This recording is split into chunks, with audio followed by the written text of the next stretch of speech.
Hi, we're here with Danny McKane, and my first question is, what does rock and roll mean to you? What is the essence of what's real in rock and roll to you? Oh, when I was a kid growing up, rock and roll was the destination of my life. It was everything to me. I really didn't want to do anything else, and I figured the choice in pursuing it meant that I wouldn't have to do anything else, you know. I didn't want to have to really work too hard, you know. Tell us a little bit about some of your influences. I know Lou Reed and the Velvet scene have been a big influence in you. Could you tell me what Lou means as an icon, or what that scene in particular means to you? I think those guys were the best because they came out during the whole peace and love generation, and it was, I mean, all that was great. The whole Jefferson Airplane, San Francisco thing was, you know, there's a lot of good aspects to it, there's no doubt, but these guys came out of New York City and they didn't want to take any shit, and they just wanted to talk about what was real.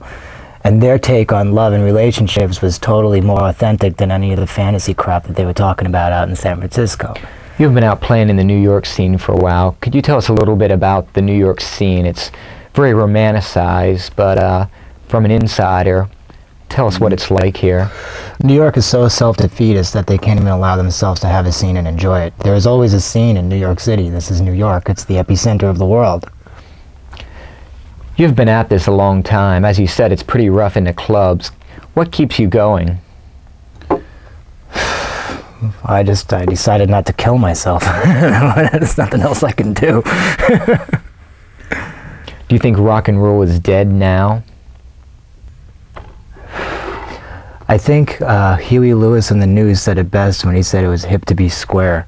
And I think since then, not when Roger Daltrey said rock is dead, I think since Huey Lewis said it's hip to be square, I think things have been on a downward spiral. There's no doubt about it.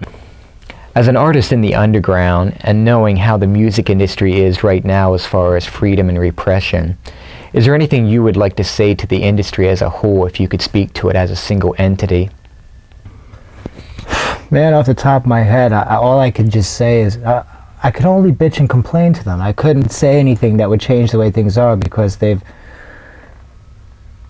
controlled the minds of children now for a long enough time that they wouldn't even get it if they created and put out something cool. Okay, thanks a lot, Danny.